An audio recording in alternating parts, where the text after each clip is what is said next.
Well, you know what was up next, Brian? The long-awaited women's championship, or one of the women's title match. What title does Mercedes Mone have that she was putting up against Kris Statlander? It's the TBS title. I believe so. I believe TBS and New Japan Women's Strong. Oh, Jesus. Is it Women's Strong or Strong Women's? Strong women. Well, it ought to be strong women. You don't want to put it on any weak women. That's not what I was saying. But... So, you know, these weak women are a big problem in the world today. Speaking of weak women, Camille has been told to watch from the back. Just what the f*** is that? Is she really hurt? Or do they think this is going to make her a big baby face? Well, they're sadly mistaken, but even if she was really hurt, you wouldn't do this. But if she's not hurt and she just got the sling on,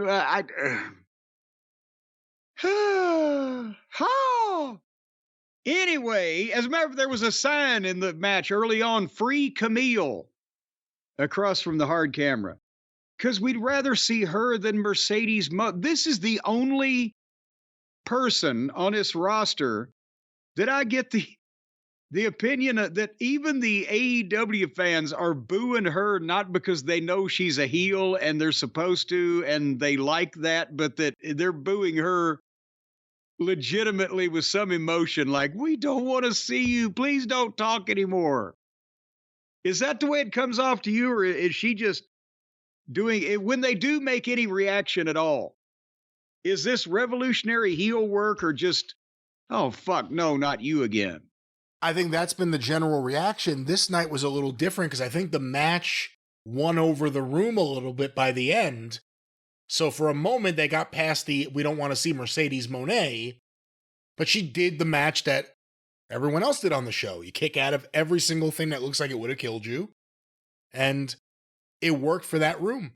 Well, so I think for a little period of time there, they put away their Mercedes Mone sickness because they enjoyed the match. Well, I was talking about when she came out and first interacted with people anyway, but the match was, as these things go for Mercedes, better than normal. You know why? It's the fucking Linda Miles principle. In reverse. In that, remember, I always told Linda Miles was not only so awkward and green, but she was so big that the other girls couldn't move her around. Well, this is the opposite. Statlander, for all of the gimmick changes she's gone through, and, you know, she disappears and reappears, and they do this and that and the other thing. We don't know what the fuck's going on. She turned babyface with no explanation. Got rid of her manager with no explanation. Just things just happen, and we're not clued in on it. But the point is, she's pretty good, and she's big enough to move Mercedes around. And to fucking sometimes get in the right place or put her in the right place. And the thing I didn't like about the match is, again, we know Mercedes is going to win, or at least we were pretty sure. And wouldn't you know who won the pony? But that Statlander, to try to make her, they cut her off too quick. Mercedes worked with her like they were equal size, and they were just doing moves back and forth. And because Mercedes doesn't probably know how, she's never been in any real wrestling environment, how a little chicken shit heel like her should work with a big baby face.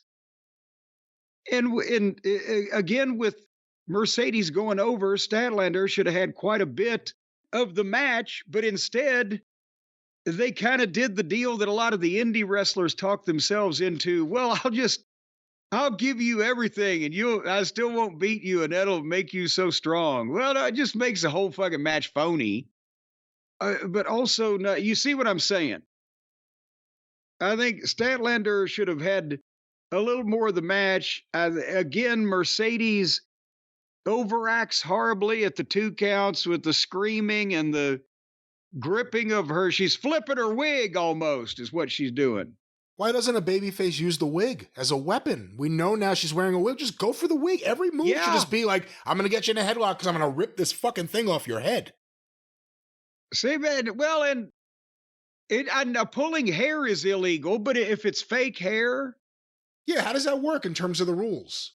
Is a wig covered under the don't pull hair rule? Well, but then no, it would be covered under the you cannot pull tights rule, because it's the pull tights rule is also any part of the opponent's apparel cannot be pulled in such a fashion. You know, this match is one of the times on this show where I felt like they almost had a moment where if they had done something different than what they did, the fans would have gone ape shit. Yeah. And the fans, again, it wasn't the booking. The fans were ready to go crazy for Statlander if she won. Obviously she didn't, but it seemed like the longer it went, the more fans thought that in the room that maybe Statlander was going to win. Maybe. And as a matter of fact, I swear to God, I'm just looking at the notes I made. More kickouts. Mercedes worked the bad leg, splashed the knee, and got a 2 count. I'm not sure what the fuck was going on there, but then I wrote, fans are hoping Statlander will win.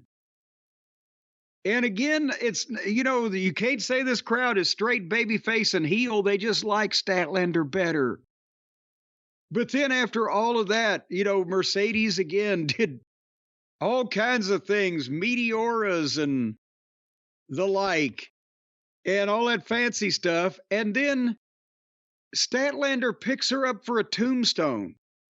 And Mercedes bites her leg to get out of it, which is kind of cool, but she goes over backwards and picks her up or does some kind of flip or whatever. The point is, she threw Statlander into the second rope, throat first in name only and description only, really, and then covered her awkwardly 1, 2, 3. After they're jumping up after fucking top rope, goddamn have a Coronas and all these major moves, and this little bitty, not only the little bitty girl that is reversing around Statlander's tombstones and shit, but then this little tuck into the ropes and a fucking awkward cover.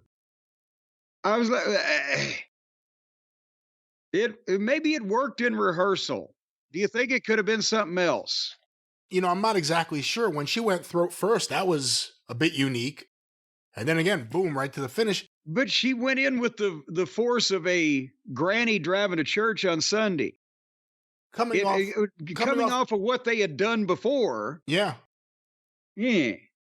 I mean, that's the other thing. They just did that flash finish with MJF. And then all of a sudden right here, it was a night of the heels winning. It was a night of AEW saying, fuck you to the Northeast fans. And the heels won, other than Big Boom AJ.